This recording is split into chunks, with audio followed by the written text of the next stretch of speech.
The kids, it's an old white guy talking throughout the movie who sat right next to me, scratching and itching on arms, balls, and legs. Who does that?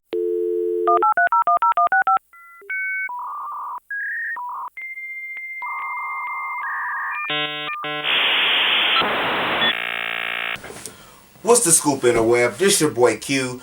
So, I just got through watching X-Men. So what is my initial thoughts about the movie? Well,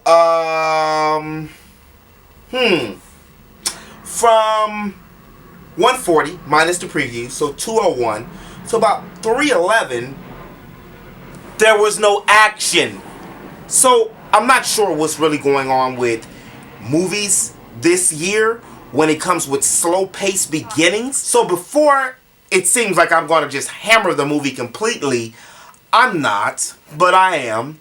Let's just go down to some of the nitty-gritty. First, I'm going to talk about the characters. Some of the characters that you got a chance to finally see on screen were amazing. Olivia Munn with Psylocke. I really love to see Psylocke in a movie. Psylocke is one of the most underrated X-Men or just female superheroines that there is. But she actually was able to transform her sword into a whip, and it showed different varieties on screen how she used her powers. And we already know about my baby. We already know about Storm. Not only did she look good, did she sound good, but she acted very well. My gripe with both Psylocke and with Storm, and we're not going to admit the Cutie Pie Jubilee, was the fact that they didn't have enough screen time. Between Storm and Psylocke, I legitimately would think it's probably about 10 minutes screen time that both of them had. Mystique is no longer Mystique. We just call her J-Law.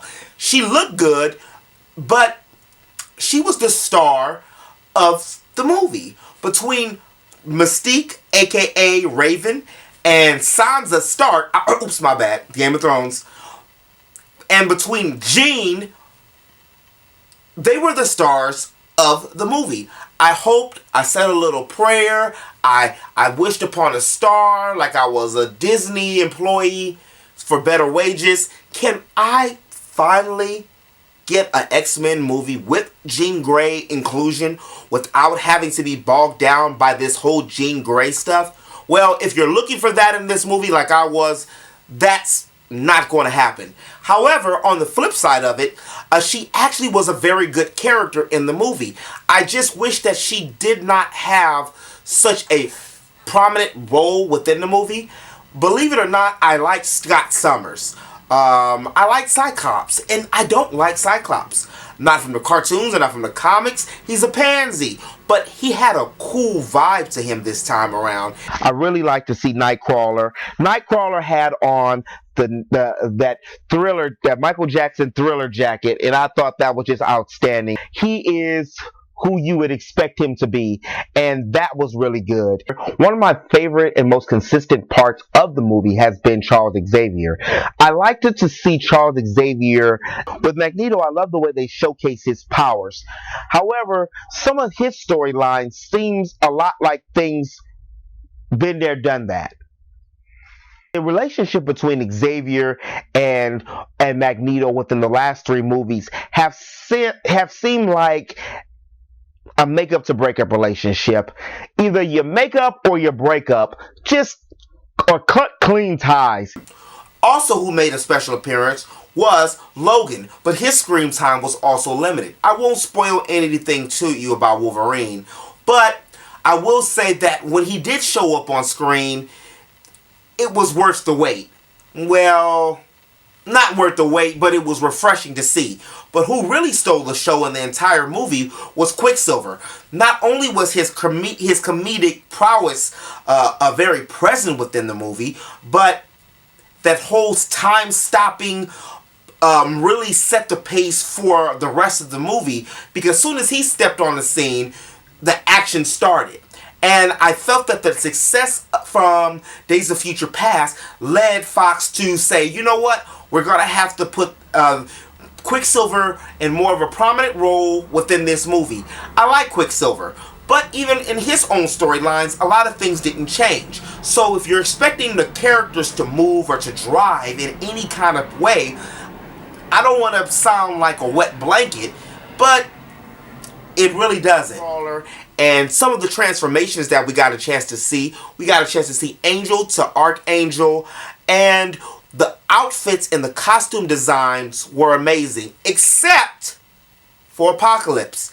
While he did not look like Ivan Ooze, he was still Poe from Star Wars.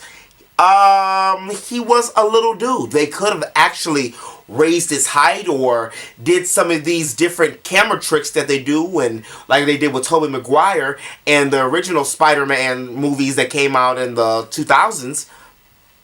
But they didn't do that. He just looked small, and he was really not a big factor within the movie. His four horsemen, Angel, Storm, Magneto, and Psylocke, seemed to do all the work. Apocalypse was there as your prominent enemy, but even with all the addition of the new characters and a retake of some of the old characters, you get a chance to see how they fucked up Apocalypse.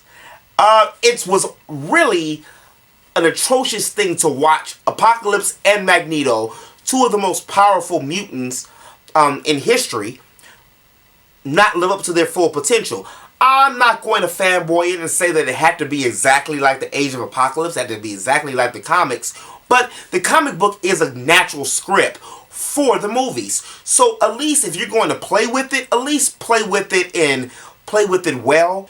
It's a lot of loopholes within the timeline and space continuum, which confused me a little bit, but I powered through and was like, let's just go and see where it's going to go and what's going to happen. The movie is worth going to watch because it's X-Men, it has that name on it, but going in with expectations to be sky high and thinking that you're going to find a Civil War type movie about this, you're not going to get that. The characters were good, but then some of the characters you wanted to see more of and less of the others. So it was a yin and yang effect here, except the fact it wasn't a balance. Well, anyway, this has been your boy Q. I'll holler at you later. Peace.